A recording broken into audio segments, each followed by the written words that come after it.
menunggu matahari terbenam. Jadi stick with us ya. Halo Mary, halo Epi, Eka, semuanya terima kasih sudah bergabung. Dan sekarang ada, hai Christine.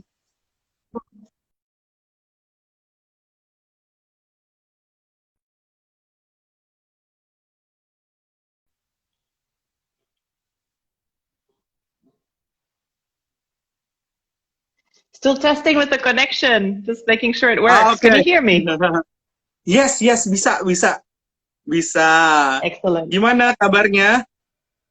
Kabar baik, terima kasih. Gimana Doni? How are Baik, you? baik banget.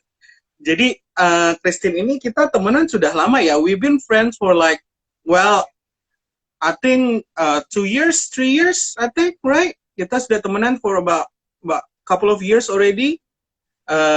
We used to work in the same company, ya, Christine ya, the same university back then. Dan I know that Christine is such an amazing person.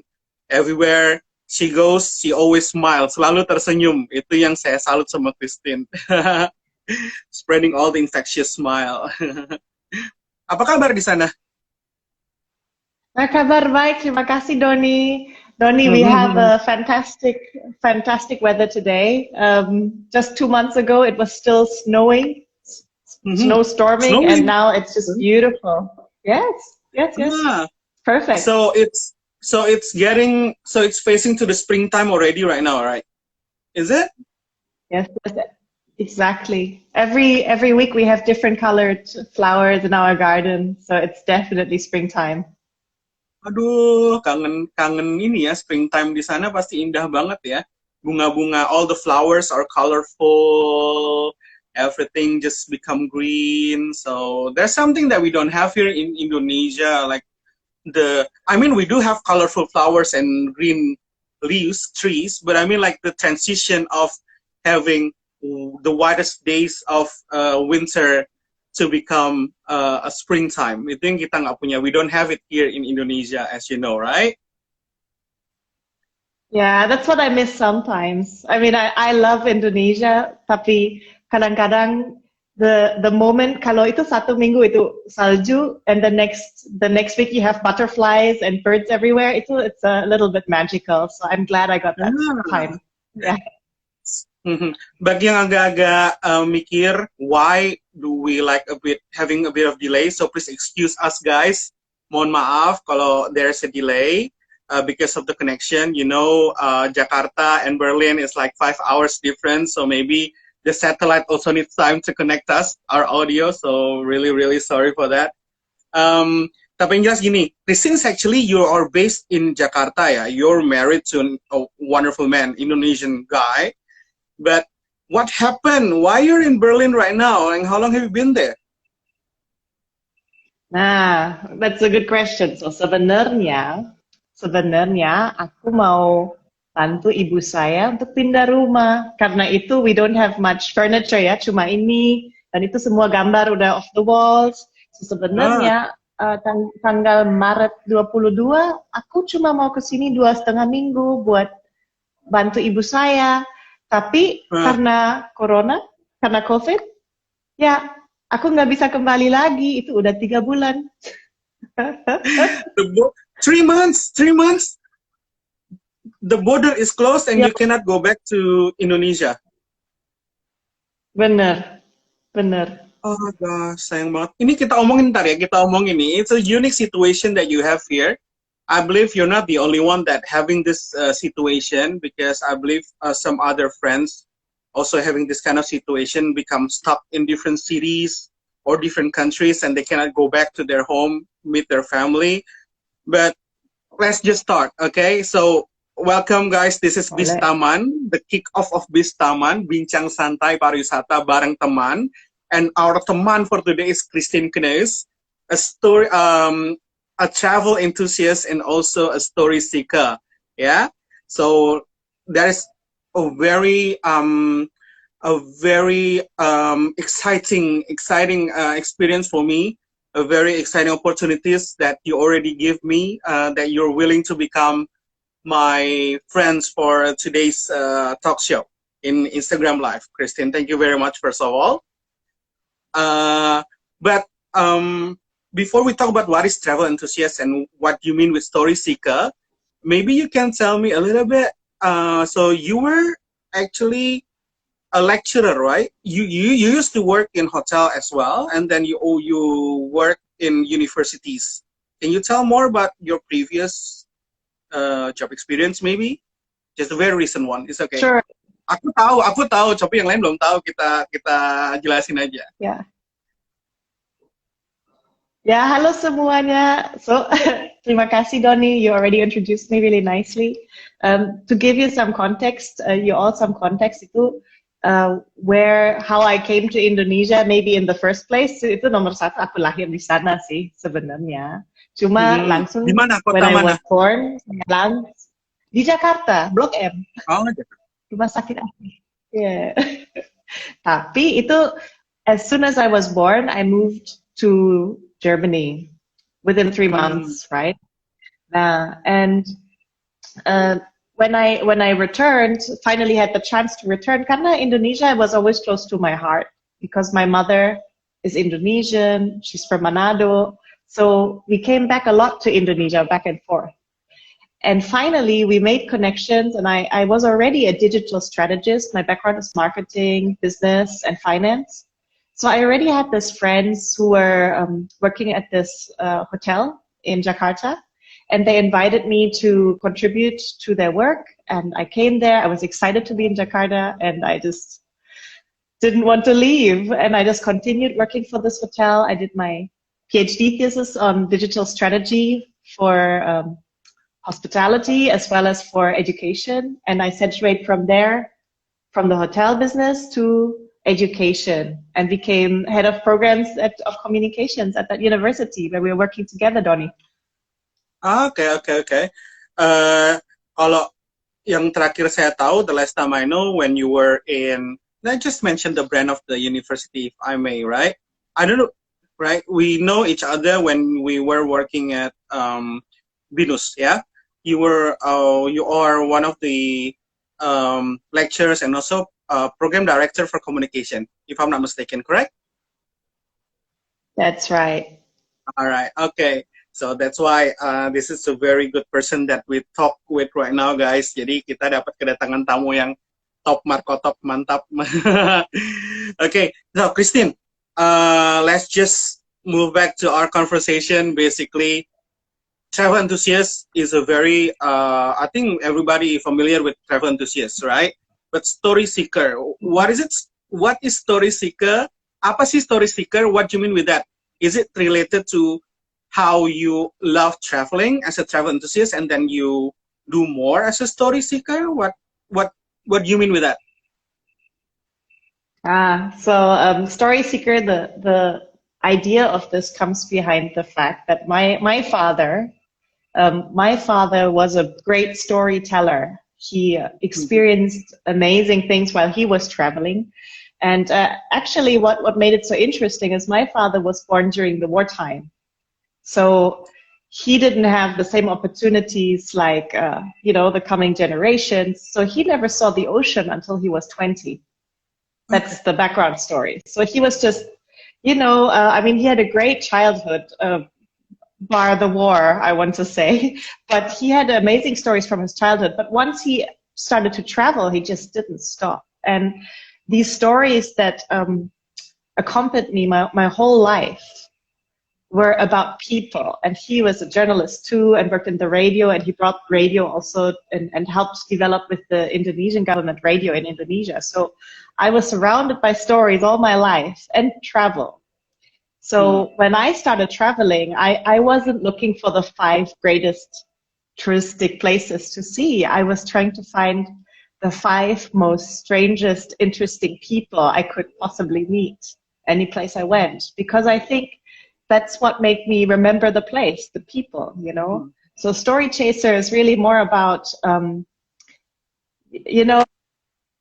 individual and trying to find stories of local people and their experiences. So that is the background. Okay. So basically, it starts from your curiosity, yeah, your love to travel, and then you have more curiosity to not just see the normal things, what people do and what people see in a place. We also want to experience other things that probably unique and different because that's what worth to be searched for. Itu yang pantas untuk dicari kan, sesuatu yang orang lain nggak tahu. Because if you want to know, like in Jakarta, you want to know about Ancol and Monas, you can just like go to websites and hear from other people, but you want to know more, something that you haven't heard or you haven't found out from any other source, right? Is that when you will be story seeker, ya? Itu benar. Itu seperti Hmm, kalian tahu ini Humans of New York? Udah pernah dengar? Itu pernah, Humans of New gimana? York itu tentang orang itu sebenarnya stranger, tapi itu essence dari story orang itu bisa keluar the karakter, sifat, dan it can bring out what this person is all about and their experience and relationship with the city. And I think that's what makes me fall in love with any city, no matter how ugly it seems. That's what, you know, I Oke. love. Nah, jadi sebenarnya semua orang juga bisa ya menjadi seorang story seeker ya. Everybody can also become a story seeker. There's always a story seeker inside everybody. It's just a matter of how you want to express it and make it and realize it. You want like make it into something that you can share to other people, right? I think so. I think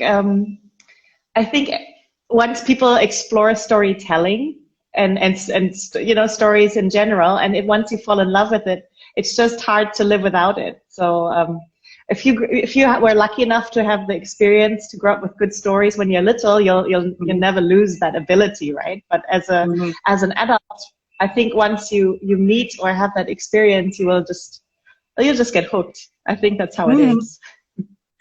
Aku tahu sih, kayak salah satu hal yang bisa kamu lakukan, teman-teman, adalah kayak Christine selalu bawa kamera, ya kan? You always have your camera everywhere you go. You're lucky enough to bring your camera, and you're lucky enough to like, in the moment you see this unique thing, then you want to just like take picture of it and try to find out more about what you've think. Okay, so you have the camera there. Penting ya. Tapi zaman sekarang, if you don't have camera, you can always use your phone as well, right? It's okay. What important is, yang penting adalah dari gimana kita menjalaninya, gitu kan ya.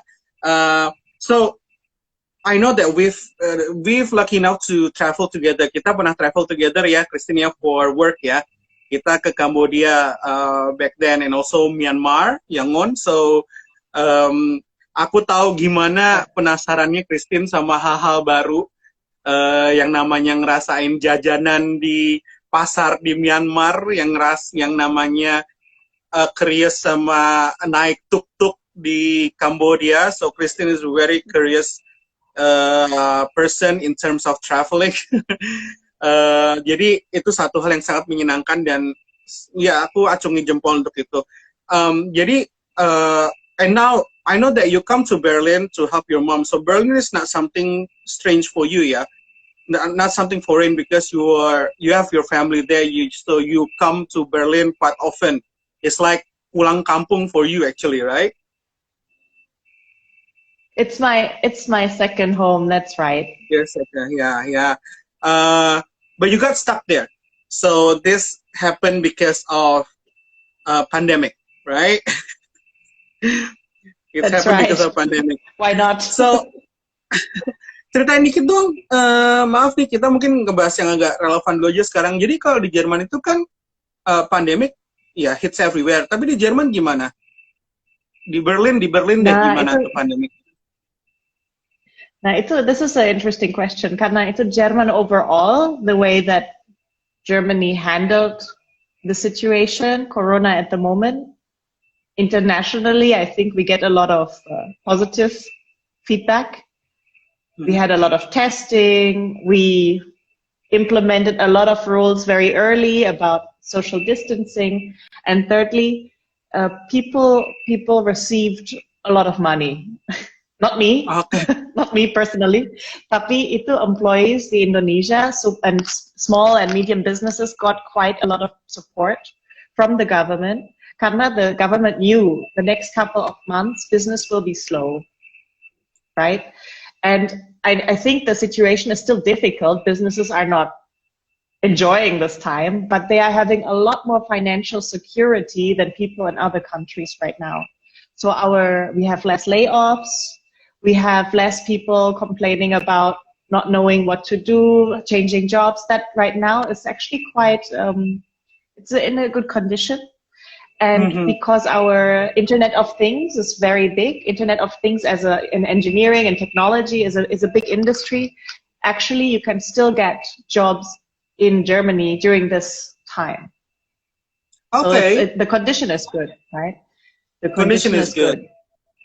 Yeah. But of course, like everywhere. Berlin. Okay. Kalau Berlin sendiri, if I see the statistic ya a bit, I think Berlin is quite okay. Yeah. I mean, untuk number of positive, confirmed positive, and dan yang lain-lainnya, kayaknya it's quite okay compared to the other city in Germany, right? I think they handle everything well, right?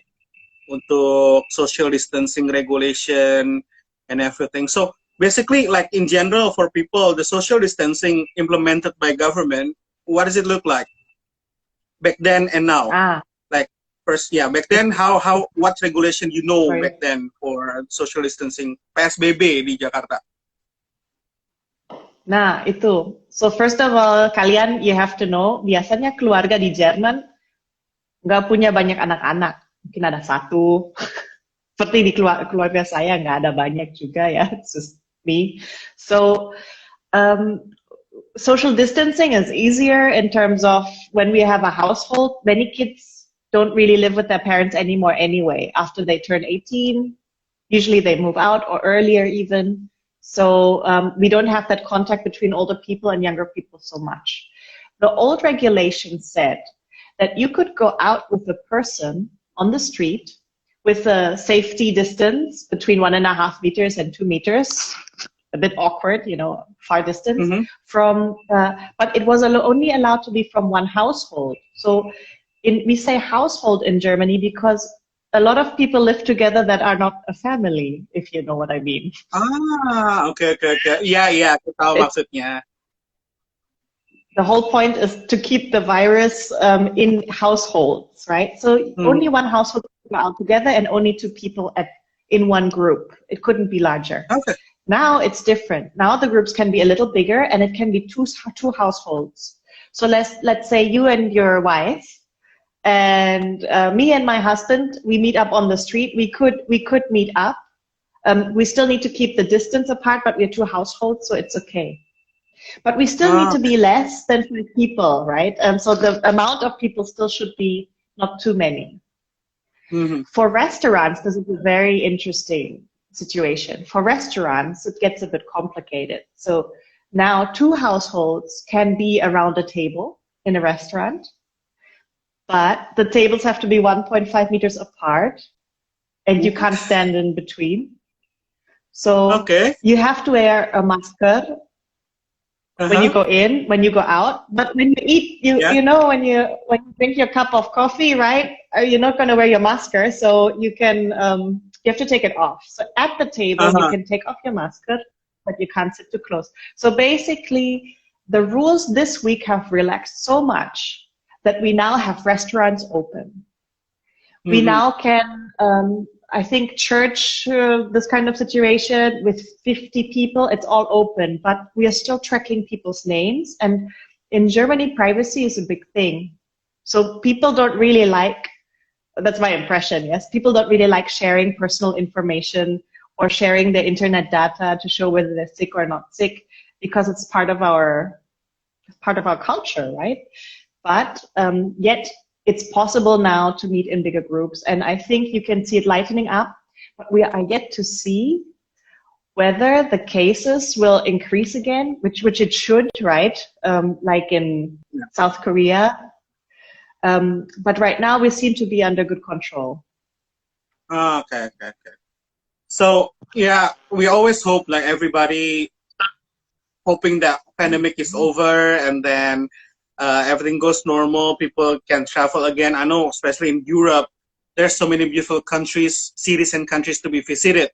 Usually you can just go from one country to another country in Europe, right? Also in Germany. So now it's like killing everybody that coming there, but they cannot travel. But let's go back to our discussion because Berlin, for instance. I know Berlin is very famous for as one of the beautiful city in Europe. Ya, Berlin itu terkenal banget, sebuah kota historical yang kita tahu sejarahnya kayak apa gitu kan, dan indah banget. Tapi sebenarnya nih kalau dari saya, for me myself, Berlin kan has a history ya, has a history. Berlin has history with the previous war and everything. That I don't know, is it become the tourist attraction? But if it's become a tourist attraction, actually, maybe you can tell me, because sometimes if I'm curious about the history itself, but I have a German friend, I'm still wonder if it's okay for me to ask about the history there, because somehow it's famous as a dark era of any country that facing that kind of history, let's say war, ya. Kalau di Jerman sendiri boleh nggak sih ngomongin, is it sensitive? Is it okay to talk about this history? I think from my experience, it is Germans welcome this conversation. But just to go backwards, is I was the generation after the war happened, or even the second generation after the war happened, right? My father was older in that case. So all our subjects in school were about this wartime and in order to prevent this happening again. And you probably know 6 million Jewish people died, but excluding the 6 million Jewish people, there were 1 million people, as we call them, gypsies or displaced people as well. And then, of course, victims who were supporting, the Jewish community as well. So there were more than just these 6-7 million people who died, of course. And because of that, I think the German government really encouraged people to have a discourse about it. So not only can you talk about it, it is also a big part of especially Berlin's tourism to clarify what's been happening. We have Jewish museums. We have the Stasi museums where people were spying on each other in Eastern Germany at the time, right? I don't know, how familiar are you with the East and West Germany? Do you remember that? That's why I have this. That's why I do this Instagram live, because I know nothing. What I know is just Berlin is in Germany. The Berlin Wall is there. I know a bit about the history, but I'm really curious what's to see there. The wall is there, yeah. It's become a tourist attraction right now, right? Right. So I'll give you a little bit of context, yeah. So Germany was split after the war into East and West Germany, right? Hey, sorry, Christine. Can you just turn down your volume? Can you turn down your volume a bit, because it's distorted? Maybe the volume on your headset or something like that. You mean turn it down a little bit? Okay. Turn it down or turn it up? Okay. Let me turn it down or something. Ya, maaf guys kalau ada distorsi sedikit ya, teman-teman, maaf sekali. Okay, continue. All right. Test. You guys can let us know in the chat if it's weird, yeah? All right. Yeah. So the thing about Germany, we had East and West Germany after the war, and people in East Germany weren't allowed to enter West Germany or get out of East Germany. People were being held in, and it can be compared with North Korea a little bit, I suppose. Right? Yeah, I mean, you might be more familiar with North Korea than with East Germany now, but it was a similar situation in many ways. And my family had family in East Germany, and we had family in West Germany, which was where I was. And my father, in fact, was someone who ran away from East Germany when the wall was first built. Okay, yes. Okay. But what's the difference? Why is it separated? Is it because the people who live there has different government or something like that? So as you know, the Second World War, let's say Germany lost. We all know that Germany lost.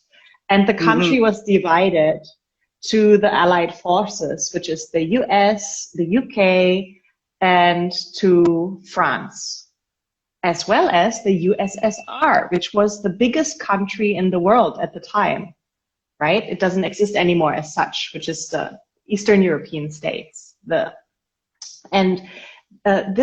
USSR took this East German part, the entire East German part. But if you know the German map, Berlin, so if this is West Germany and this is East Germany, Berlin is actually in the middle. Okay. So this is two different things. The wall in Berlin and the border, this is not the same thing. The wall in Berlin is actually around West Berlin. Okay. It's around West Berlin. So it's like an island. And now all these tourism parts are about how did they keep people out of West Berlin? And, why did people try to get from East Berlin into West Berlin when they could have just gone from anywhere else? The reason being that East Berlin and West Berlin, even though the borders were very strict and very dangerous to cross, it was still easier as if you crossed anywhere else. The patrols were crazy. So the current touristic sites are all around that wall area. So of course the wall most of it is down, but there is a 1.3 kilometer stretch around the Spree River. It's a big river in Berlin. And it's 1.3 kilometers of wall that has been kept. And more than 100 artists from 21 countries have painted this wall.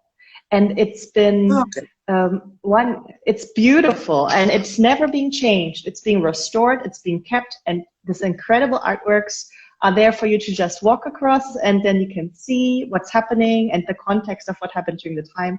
So many places in Berlin, like Checkpoint Charlie, where people had to cross between East and West Berlin.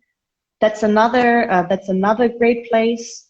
And then, of course, the Jewish and the Stasi Museum. That's another amazing museum, and all around around the World War. But of course, Berlin's history is not just the World War. Berlin is more than 800 years old.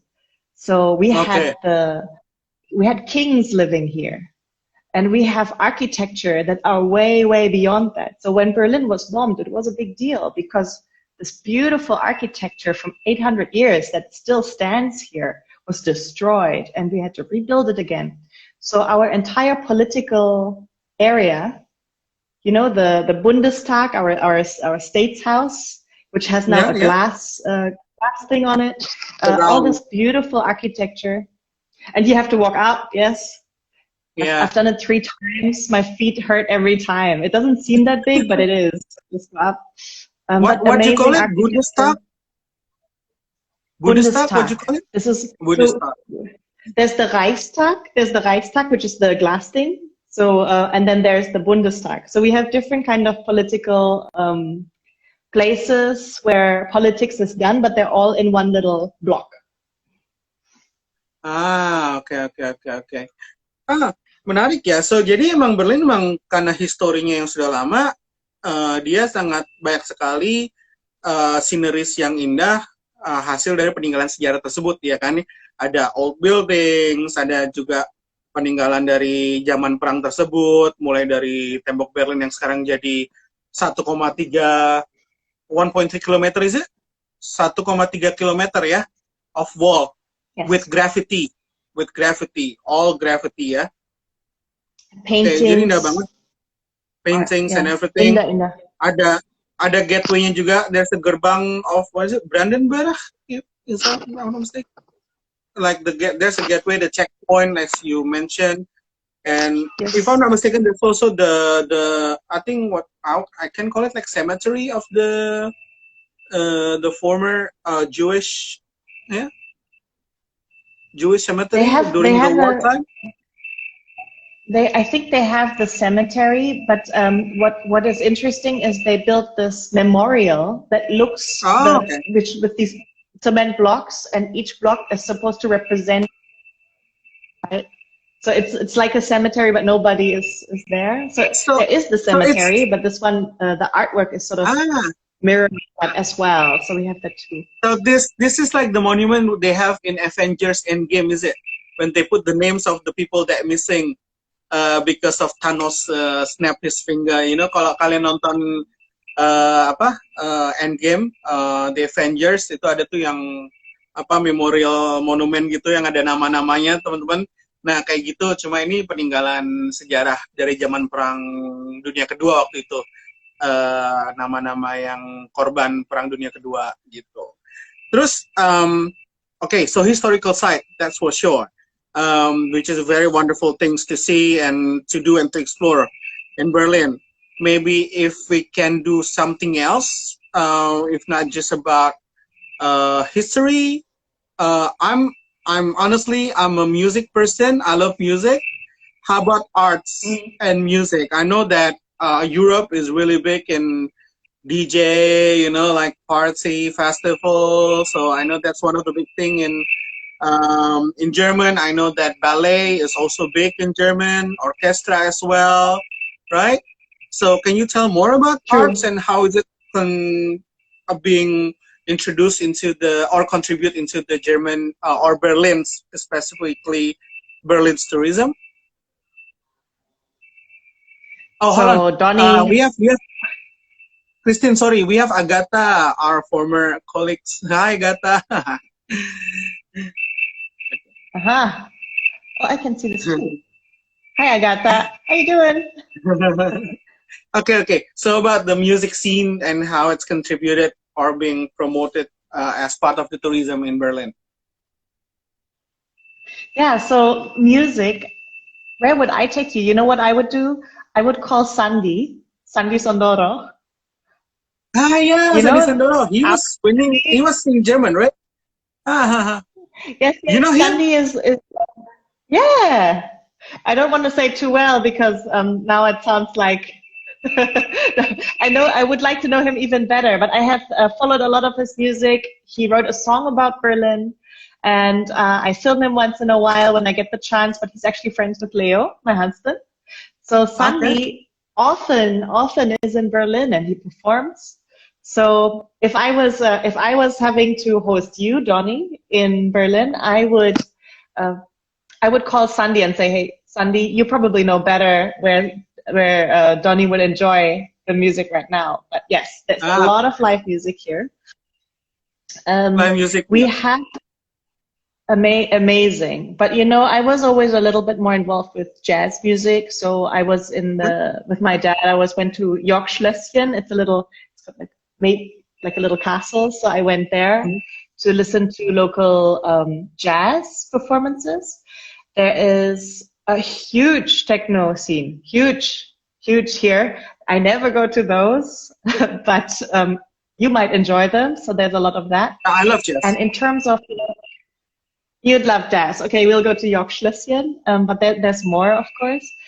And what's really, of course, there's a lot of concerts here. The Blue Man Group has been a staple, you know, in terms of musicals and you know, arts. So we have this amazing arts that are consistent. And what we also have is we have, of course, one of the best orchestras in the world, the Philharmonie, Berlin Philharmonie.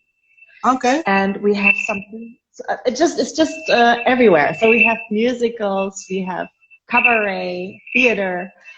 I don't know where to start, but with you, and I know, I remember you really enjoyed. How do you say the genre? Is it, what do you say, R&B, Motown? R&B, funk, Motown, R&B and funk music. Yeah, that's what I like. Everywhere.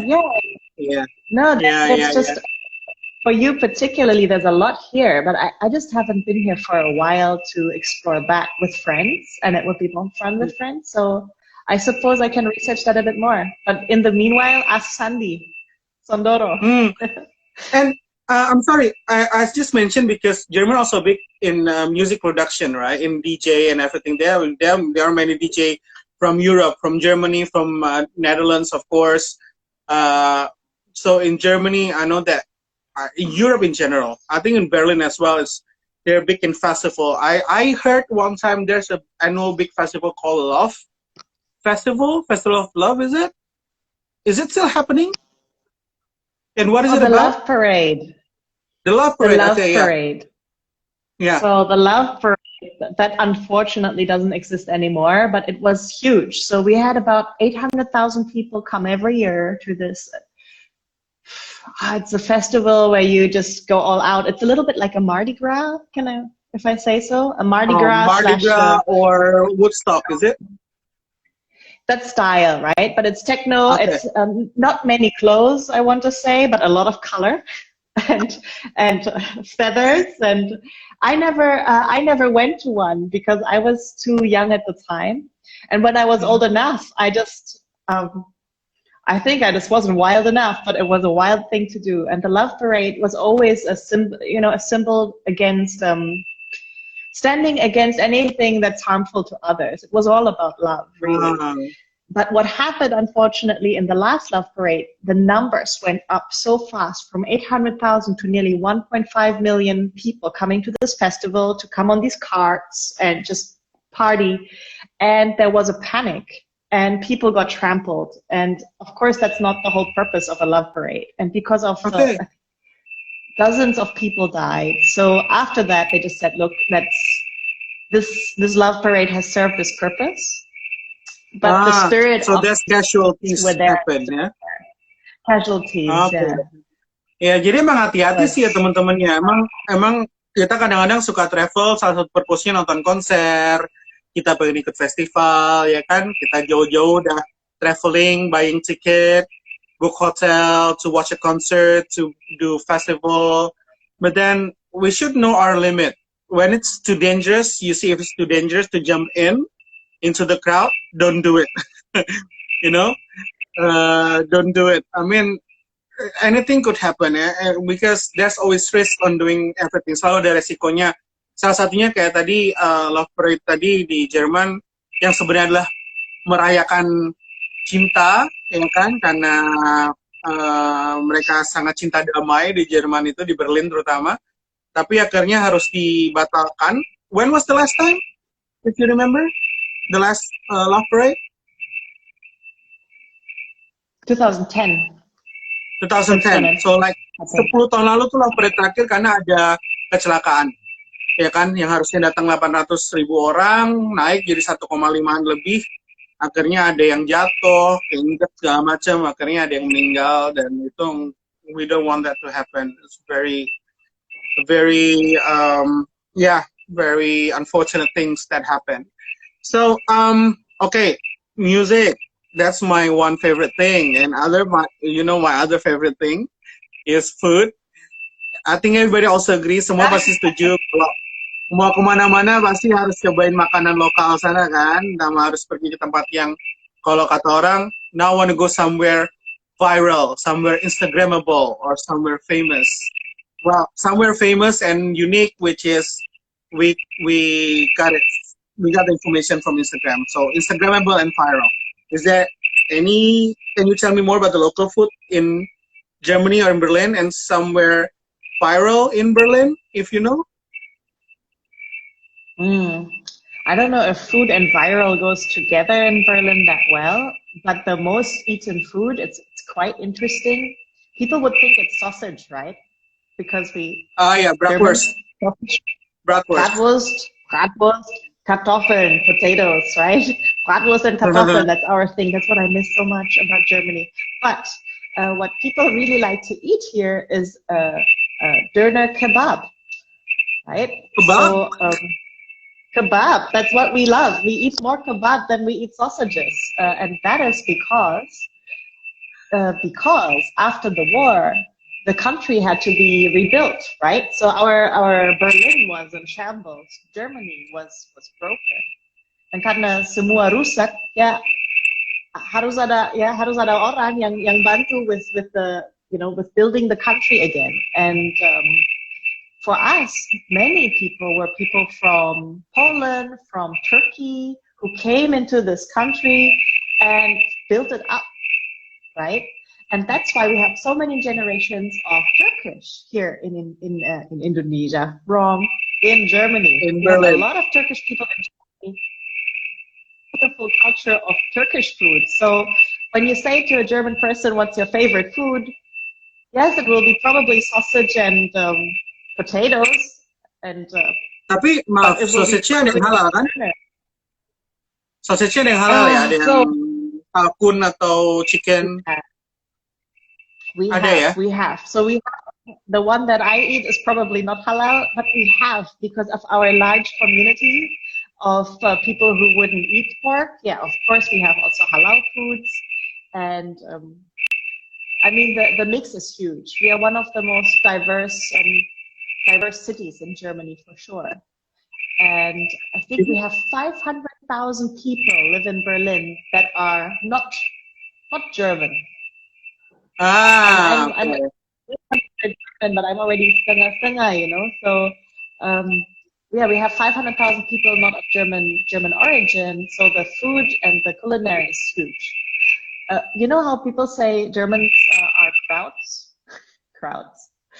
That comes from the sauerkraut. cabbage, right? A kraut is a cabbage. Kalau asam. And sauerkraut Kalau asam, kubis asam ya. Asam, karena itu masuk di vinegar. Cuka. Nah, cuka. Ya. So itu rasanya cuka bener, dan itu rasanya nggak terlalu banget, tapi karena dulu itu bisa keep for a long time, karena itu asam.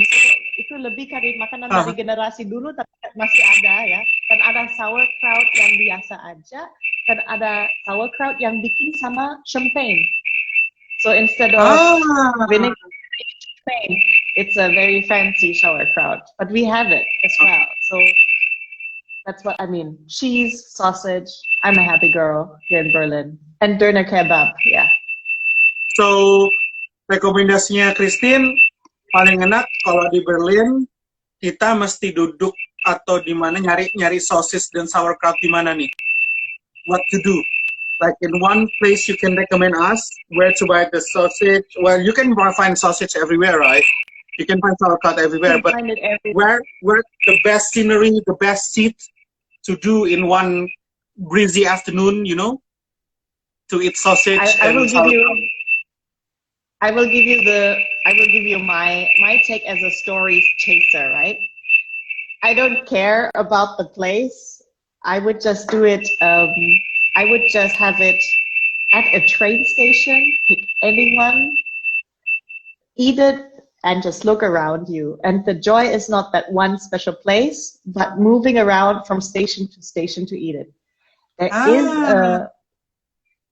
There is one where people say it's the best, and I have forgotten the place. But the joy is really to go with friends and go from sausage place to sausage place, or doner kebab to doner kebab, and stand. You stand and you eat. You don't sit down. Jangan duduk, berdiri di kereta. Berdiri. Di kereta, Bukan di kereta, makan sosis. di tempat. Bukan, itu di tempat apa? Tempat kereta, the train station, stasiun kereta. Sebenarnya ada tempat untuk makan sosis, dan itu ada meja yang tinggi, tapi nggak ada kursi, ya berdiri di sana aja, dan nah gitu. Tapi di kereta boleh makan nggak kalau di Jerman? Sebenarnya di kereta saya udah lihat banyak orang makan dan minum juga sih, tapi boleh? Saya tidak tahu. Tapi sebenarnya saya udah lihat banyak orang makan di dalam kereta ya. Oke. Tapi Jadi kulinernya itu ya. Mungkin kamu tahu kita punya tiga types of transportation ya. Kita punya S-Bahn on the street, kita punya tram lebih kecil, dan kita punya kereta bener. So, itu ada kombinasi transportasi di Berlin dan bis ya, dan itu ada satu tiket dan bisa semuanya. So one is most of the time underground, but it goes above ground juga. So depending which area you live. MRT. Benar. So itu tapi so the connectivity in Berlin is super good, but there is one line. It's a tram line. It's called the M10. I think that's the number, yeah, the number 10. That is the party line. So setiap pagi Sabtu jam Mati lah. 10, all the guys from last night, from Friday night, are still up. And they're definitely eating a doner kebab, and they're definitely still having a drink. So that's that one line that I know this from. Aduh, seru kayaknya Berlin ya. Aduh, Berlin tuh kan sebenarnya deket ya. Kok oke, ada airportnya, ada pasti. Berlin ada airport Berlin, bisa langsung ke Berlin. Tapi kadang-kadang orang Indonesia kan kalau ke Eropa pertama masuknya probably from Amsterdam atau from Paris or London atau Roma biasanya kan. Most of the access that we have are going to Rome, Amsterdam, or Paris or Frankfurt, right? So Frankfurt is in Germany, right? Yeah. I mean, like, yeah. The access for Indonesian, yeah, for flight. Usually, most of the time going there, right? So if we go, so the nearest transit probably from Frankfurt, yeah, Frankfurt. Then you can take a train to Berlin, or how?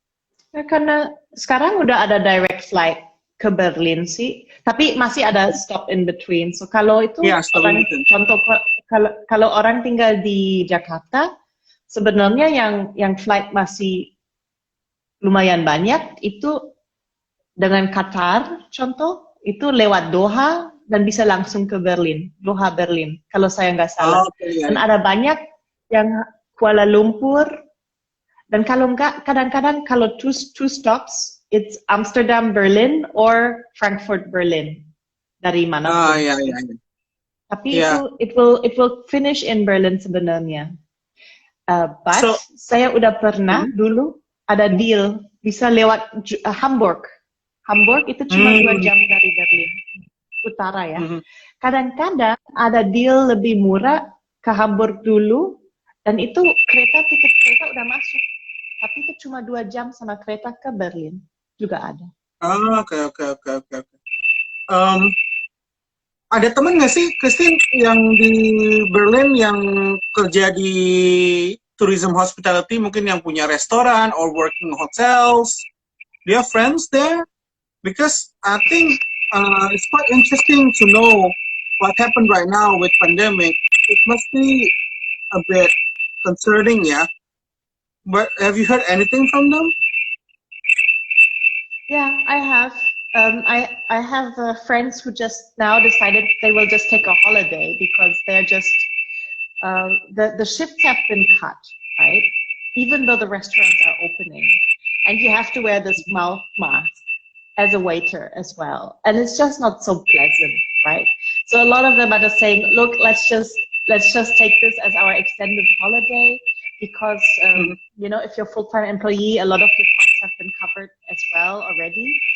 But if you see, Christine, I'm really sorry. Mungkin apa ya, speakernya atau mungkin mikrofonnya di. My microphone is here. Can you hear me? Yeah, but there's the lenging distortion, so I don't know what happened. I'm sorry ya guys ya kalau ada bunyi distorsi. Maybe it's also from my side. I'm sorry. Maybe. Okay, just continue. Let's just continue. So dia akhirnya harus take off. They're holiday. A lot of them are taking holidays, but some of them are working through. But Hotel Adlon, are you familiar with that? Adlon Kempinski? Nggak juga sih, belum. Aku pikir kalau people like tourism or are working in hospitality, itu Adlon Kempinski ini, it's one of the top 10 sampai 50 hotels di dunia. Bagus banget. Dan hotel ini seberang Brandenburger juga tourism destination. It's a amazing place ya. So itu Hotel Adlon sekarang karena ada enggak terlalu aktif. What they're doing is they use their resources to they made special events for the homeless. They're using they're doing a lot of great things. So instead of using this time for business, they're using it for branding. Dan sekarang udah bisa beli room vouchers. You Ya. can buy it early. And Hotel Adlon itu sekarang kasih 1,000 rooms for all the heroes of this coronavirus pandemic.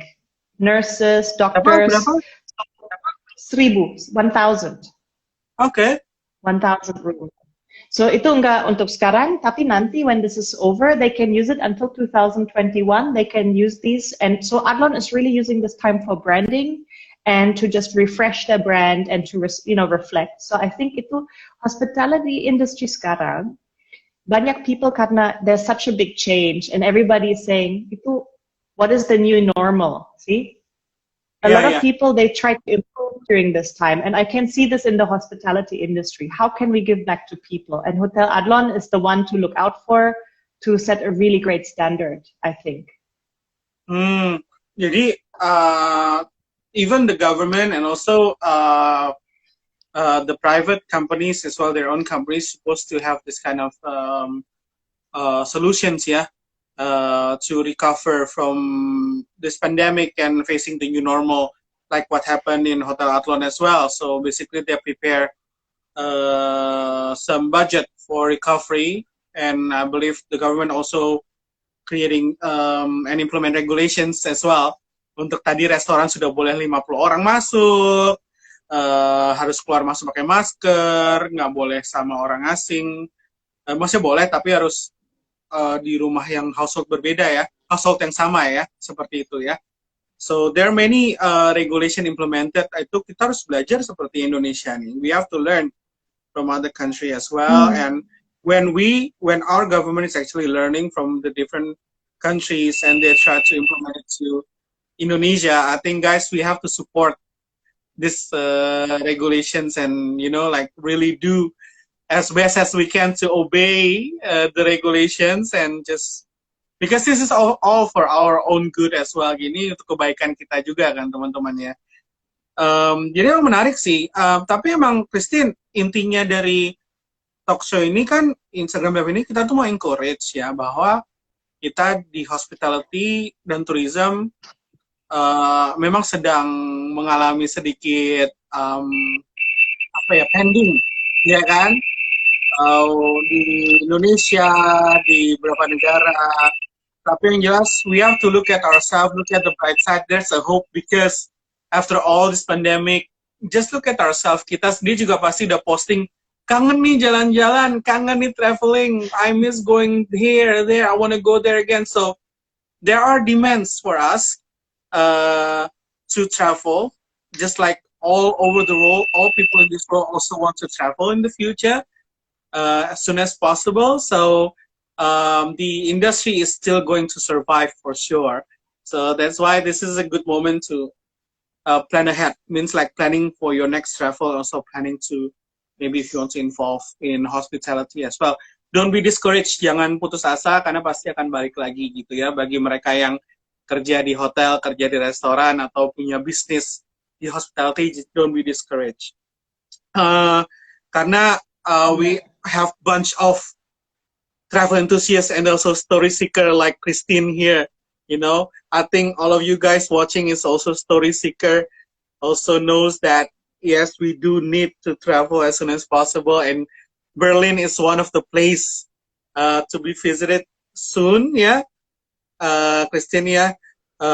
Jadi kalau kita sih boleh recommend, where do you think we should look at this information about Berlin? Just I think normal Google search Berlin will tell, but do you have any one good link? Or maybe you have a travel blog that we can look? What I always search for on Google is unusual places, like 10 things you didn't know about Berlin or 10 places you didn't know about Berlin. And there's a lot information sekarang. Ya, itu beda dari Jakarta. Karena dulu saya pernah first time I come to Jakarta itu susah banget karena padahal saya kerja di hotel industry, itu rekomendasi semuanya mirip. It was about go to Ancol or go to the mall, see. Tapi sekarang ya Tapi yeah, so there's not one great resource place. Tapi do type in your interest. So contoh, if you're a musician, do write music Berlin and then your genre. You will find a big list. If you are on a cheap trip, you do write Berlin budget. On a Maybe you budget. like alternative. You write alternative on a budget. Maybe you write alternative. If you love punk, there is a whole section on punk. I can't give you one resource. Tapi I would just go by your style. Be very specific. Ask Google. A lot has been written about this. Kalau menurut Christine, because sometimes for us going all the way from Indonesia, going to Europe to Berlin, we also want to see other places, kan? Maybe you can recommend us one, like how many days we should stay in Berlin and where to go after that. Like the nearest city or the nearest country. What do you think is your recommendation? Kalau cuma, if you have, so Berlin itself, this is my experience with my Indonesian family when we are here together. Berlin itself, I think 4 or 5 days, you definitely need to explore it overall, at least 4. Tapi, kalau cuma mau just like check it for 1 or 2 things, the closest thing you can do is you can go to Potsdam. So, so Berlin, as I told you, it's like an island, right? I mean, it's not in water. It's just, Berlin is its own state. So it's a city and it's a state. But it's surrounded by the state of Brandenburg, a huge state. So we're in the middle. And you can take our little train with the price of a train, nothing crazy expensive. It's the same ticket as you use to move through Berlin. And you can get to the city called Potsdam, which is the capital of the state of Brandenburg. And it will take you, depending which part of Berlin you're at, it will take you only an hour to get there, plus minus, yeah. And it's totally different. It's green, it's got French castles, it looks very different. And I think that's a great place to be. And it's very friendly if you have elderly aunties or you're elderly yourself or you are in a wheelchair, who knows? It's very accessible, amazing place.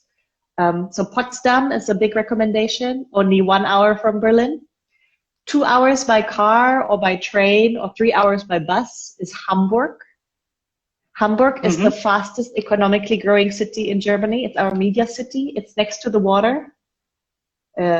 All our good musicals are there. So Hamburg is great. And about 3 hours across the border, you can go to Prague. Praha, right? Prague. And Prague is